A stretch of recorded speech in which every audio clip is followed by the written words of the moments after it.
salgınlar her şeyden önce uzun süreli olgular. Aslında mevcut durumda bir yıl gibi bir süre geçti salgının başladığından. Biz hala salgını çok uzun sürdü diye niteleyemeyiz. Bu bir süreç, bu devam edecek. Yani aslında ortada zaman açısından anormal olan bir durum yok. Burada sıkıntı şu, biz günümüz insanları salgın olayının artık tarihe karıştığını düşünüyorduk. Böyle küresel bir salgın tehdidiyle karşılaşınca bunun bir an önce çıktı ve bitti gibi bir beklenti içerisine girdik. Fakat salgın olgusu böyle bir hadise değil. Bizim bu bağlamda salgın olgusunu gerçekçi bir şekilde anlamamız gerekiyor. Biz kendimizi çok yalnız hissettik. Ölüm duygusuyla yüz yüze geldik. Hayatımızın ne kadar kırılgan olduğunu hissettik. Kendimizi yeni duruma adapte edemedik. Çok hızlı, aceleci bir tutum davranış içerisine girdik. Şu anda aslında birey ve toplum olarak, insanlık olarak aslında ne yapacağımızı bilemeyen, sürekli bir kaygı yaşayan, varoluşsal düzeyde kaygı yaşayan bir varlık haline geldik. Rehavet değil, vurdum duymazlık, cehalet, sorumsuzluk her tarafımızı kaplamış durumda. İnsanlar artık ne olursa olsun noktasında her şeyi normal bir şekilde yaşıyorlar. Ama salgın olgusu böyle bir olgu değil. Salgın olgusu bizim sabır ile, sorumluluk ile ve akılla bu süreci içinde geçmemizi gerektiren bir durum.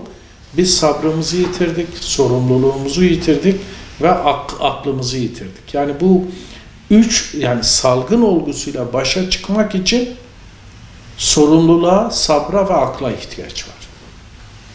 Bunu kaybettiğimiz zaman maalesef bunun karşılığı vurdum duymazlık oluyor, sorumsuzluk oluyor ve en önemlisi can kaybı dediğimiz sağlığımızı yitirmek gibi, hayatımızı yitirmek gibi çok ciddi bir sonuçla da yüz yüze kalabiliyoruz. Salgın olgusunun ciddi bir şekilde anlatılması lazım. Salgın olayının bilgiye dayalı olarak anlatılması lazım. Dedikoduya, kahve muhabbetine, sorumsuzca ortaya atılan komplo teorilerine bunlarla ilgili olmaması lazım. Dediğim gibi mesela bu salgın çok uzun sürdü deniliyor. Hayır, uzun değil. Yani minimum bir salgın şimdiye kadar tarihsel tecrübede 2 yıldan daha fazla sürmüş ve salgında savaşlardan daha fazla insanlar hayatlarını kaybetmişler. Yani bizim salgın olgusunu günlük dedikodulara, bilgi kirliliğine ya da birilerinin bu işten nemalanmasına fırsat vermeden insan hayatına karşı sorumlu bir şekilde değerlendirmemiz lazım. Yani bu dönemde salgını fırsat bilip tıp adına insanlara yalan söyleyen birçok şarlatan çıktı ortaya. Yani ortada koronavirüsün şimdiye kadar hiçbir doğru ciddi bir tedavisi yok, bir önlemi yok ama bu şarlatanlar temsil ettikleri grupların ya da firmaların bir takım tıbbi ürünlerini ya da destekleyici, takviye edici gıdalarını satabilmek için işte şu koronaya karşı en etkili deyip hakikaten çok büyük yalanlar söylediler topluma. Salgında en önemli şey bu süreçte ister tıp adına, ister ne adına olursa olsun insan sağlığını önemsemeyen, hiçbir sorumluluk taşımayan yalanlara karşı çok uyanık olmak lazım. Covid-19 salgınının en önemli sonucu ortaya çıkarttığı durum insanları sağlık ve ekonomi ikilemiyle karşı karşıya bıraktı. Ya sağlığın ya ekonomi. Yani insanlar evlerine kapandılar. Bu süreçte ilk başta işte biriktirdiklerini yediler. Fakat daha sonra işlerinden, aşlarından, biriktirdiklerinden oldular. Bir ekonomik krize, bir açlığa, sefalet durumu, işsizlik durumu hep ortaya çıktı. Ve bu salgın sürecince en çok yaşanılan şey toplumsal gruplar arasındaki ciddi sınıfsal farklar, sosyal ekonomik farklar çıktı ortaya. Daha çok kol gücüne dayalı olarak çalışan insanların çoğu işini kaybetti. Fakat daha çok zihinsel nitelikli diyelim işler yapan insanlar işlerini sürdürme şansını devam ettirdiler. Tabii bu yeni durum, salgın insanlarda bir ekonomik kriz, geniş kitlelerin ekonomik krizden boğuşmasına, açlıkla yüzleşmesine, işini kaybetmesi gibi çok ciddi bir sorun ortaya çıkardı. Yani salgın şu anda önümüze bir işsizler ordusu, sefiller ordusu maalesef ortaya çıkardı. Ekonomi çok önemli. Yani ekonomi belirli bir noktaya geldiği zaman insanlar artık sağlığı da önemsemiyorlar. Çaresizlikten işte iş arayanlar, bir çıkış yolu arayan insanlar görüyoruz. Yani belki bunu sadece duyarsızlık olarak değil de ekonomik şartların insanları bir takım çözümler, sağlığı göz ardı ettiren bir takım çözümlere, bir takım davranışlara ittiğini de söyleyebilirim. Şimdi tabii insanlar bu salgın başladıktan sonra bir slogan gelişti. Dedik hayat eve sığar. Çünkü neden? İnsanlar artık dışarıdaki bütün faaliyetlerini bir tarafa bırakıp günlerce, aylarca hatta şimdi bile evde yaşamak durumundalar. Ama modern hayat şöyle bir şey. İnsanlar eve sıkıştıkları anda aslında hayatlarının eve sıkışmayacak kadar geniş olduğunu fark ettiler. O geniş olan hayatlarının eve sıkışmışlığını hiçbir şekilde kabul etmediler. Ondan dolayı yasaklara direndiler, sosyal medyaya hayatlarını sosyal medya üzerinden devam ettirmeye çalıştılar. Hala her fırsatta kendilerini dışarı atıyorlar. Bu hayatı eve sıkıştırma durumu tabii aile ilişkilerini de etkiliyor. Ekonomik sorunlar,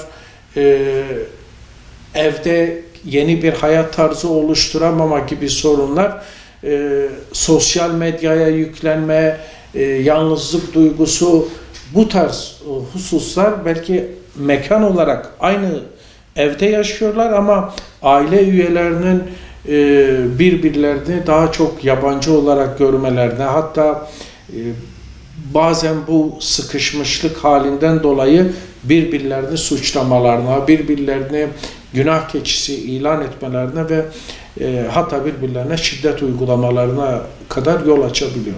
Yani aile bu süreçten çok zarar gören bir yapı olarak karşımıza çıktı. Şimdi medya tabii bizim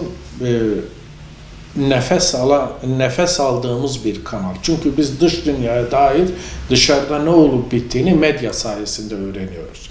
Ve medya tek tip bir medya yok. Medyada her ses var, her görüş ortaya çıkabiliyor, konuşulabiliyor, her yorum yazılabiliyor. Ben bütün eksikliklerine rağmen medyanın bilgilendirici, bize yol gösterici işlevini sürdürdüğünü düşünüyorum. Bu çok ciddi bir katkı. Medyada çıkan bazı haberleri, yorumları, tartışmaları eleştirebiliriz, sorgulayabiliriz ama medyanın dışında bize dünyada ne olup bittiğini getirecek başka bir kanalımız yok. Önemli olan medyada olayın bütün boyutlarını daha sağlıklı bir şekilde, daha bilimsel bir şekilde anında birebir bize aktaracak farklı bilgi kanallarının bize ulaşması, bize yol göstermesi bu salgın sürecinde bundan sonraki sürecin götürülmesinde ben medyanın rolünün çok önemli olduğunu düşünüyorum. Dediğim gibi stiller ayrı olabilir, bir takım teknik durumlarda eleştiriler olabilir ama medyadaki bazı olumsuzlukları öne çıkarıp medya bu işin suçlusu, yeterli değil demek bence doğru değil. Yani medyanın önemini biz bu dönemde her şeyden daha fazla yaşadık. Belki bu dönemin en önemli farkların daha önceki salgınlardan birisi aslında salgını bir noktada medya üzerinden yaşamaya çalıştık, başa çıkmaya çalıştık. Bu medyanın bizim için bir bilgi kaynağı, yol gösteren bir kaynak olma işlevinin devam etmesinin önemli olduğunu düşünüyorum. Sağlık Bakanlığı tabii başından beri daha çok tıbbi boyutunu yönetmeye çalıştı. İşte her gün belki bu ileride tarihçiler bugünleri yazarken Sağlık Bakanlığı'nın günü birlik olarak yayınladığı o tabloyu belki öne çıkaracaklar. Çünkü yaşadıklarımızın sembolü niteliğinde vaka sayıları, vefat sayıları. Bu tabii Sağlık Bakanlığı daha çok tıp merkezli bir kurum. Olayın psikolojik, insan merkezli, sosyal merkezli bir olgu olduğu gerçeği konusunda belki yeterince vurgu yapmamış olabilir. Ama biz sağlığı şöyle tanımlıyoruz, daha doğrusu Dünya Sağlık Örgütü böyle tanımlıyor. Biyolojik, psikolojik ve sosyal açılardan tam bir iyilik hali. Salgının da bir bütün olarak ele alınması lazım. Biyolojik, psikolojik ve sosyal boyutlarının bir bütün olarak değerlendirilmesi ve sürecin bizim bu şartlarda bile iyilik halimize nasıl hizmet edilebilir, bu noktada yeni bir stratejinin geliştirilmesinin de önemli olduğunu düşünüyorum. İnsan istatistiklerden ibaret değil. Yani bir insanın bir Covid vakası, Covid'den dolayı hayatını kaybetmesi aslında hepimiz için bir felaket, yakınları için bir felaket. Hepimizin böyle bir hikayesi var ve biz bu süreçte birçok sevdiğimizi kaybettik, kayıp olayını yaşadık. Şimdi tabii bu süreçte dediğim gibi referans, gündeme gelen, bu zorlu, yassı süreçte gündeme gelen Sağlık Bakanlığı ve Bilim Kurulu. Bilim Kurulu daha çok salgının tıbbi gelişimiyle ilgili özellikle bazı isimler öne çıktı. Toplum Bilimleri Kurulu diye bir kurulun oluştuğunu biz medyadan öğrendik ama şimdiye kadar Toplum Bilimleri Kurulu'nun ne diyor şeklinde toplumda bir gündem oluşturduğunu, topluma katkı sunduğunu göremiyoruz ya da ben göremiyorum ya da bilmiyorum. Hatta bu Toplum Bilimleri Kurulu'nun ne yaptığını da bilmiyorum. Şunu çok net söyleyebiliriz. Toplum Bilim Kurulu'nu üyelerinin dediklerini dikkatle takip ediyor ama toplum bilimleri diye bir kurulun varlığından toplumun haberdar olduğunu, toplumun onu referans aldığını söylemek bence çok mümkün gözükmüyor. Bu salgın sürecince hepimiz çok etkilendik. Yani böyle bir grupsal ayrım yok. Ama salgının belirli bazı dönemlerinde belirli bazı gruplar daha fazla etkilendi. Mesela salgının başında salgının bir yaşlıları hedefleyen bir virüs olduğu, yaşlıların hedef gösteren söylemler yüzünden işte yaşlıların evlere hapsedilmesi, izole edilmesi, yaşlı insanların virüse daha fazla maruz kalması gibi nedenlerden dolayı yaşlıların damgalanmasına şahit olduk ve yaşlılar hakikaten çok etkilendiler. Birçok kesim onları yük olarak görmek gibi bir dil kullandı onlara karşı. Mesela salgının başında ben yaşlıların çok daha fazla etkilendiğini düşünüyorum. İlerleyen süreçte karşımıza kayıp nesil diye bir kavram çıktı. İşte üniversite okuyan gençlerimizin, lise eğitimini devam ettiren çocuklarımızın aslında bu süreçte en değerli yıllarını sosyalleşemeden, diğer insanlarla iletişim kuramadan, daha sağlıklı ortamlara girip kendilerini gelişme imkanlarını elde edemeden sadece internete bağımlı bir şekilde, diğer insanlardan izole bir şekilde yaşadıklarını şahit olduk, bunu gözlemledik. Bundan dolayı salgın bir kayıp nesil ortaya çıkardı şeklinde kavramsallaştırmalar var ve ben bunun büyük ölçüde geçerli olduğunu düşünüyorum. Öte taraftan kadınların bu süreçte daha fazla yoksullaştığını, daha fazla şiddete maruz kaldığını gördük. Yani bu salgın süresince bile mesela kadınlara yönelik cinayetlerin arttığını gördük. Birçok kadının evini geçindirmek için ekstra çaba içerisine girmek zorunda kaldığını, fakat bunun zorluklarıyla bu evini geçindirme konusundaki zorlukları aşamadığını gördük. Yani kadın daha fazla yoksullaştı, hem fiziksel varlığı tehlikeye girdi hem de ailevi sorunlar kadının sırtına daha fazla bindi. Tabii babaların, aile geçindirmek zorunda kalan insanların işlerini kaybetmelerinin ya da ekonomik zorluklar yaşamalarının ve dışarıya gitmek zorunda kalmalarının onları birçok açıdan çok riskli bir hayat sürmelerine neden oldu. Yani bu noktada salgının değişik aşamalarında gruplar farklı şekillerde, farklı yoğunluklarda salgının ekonomik, sosyal, psikolojik ağırlığını üzerlerinde hissettiler diyebiliriz.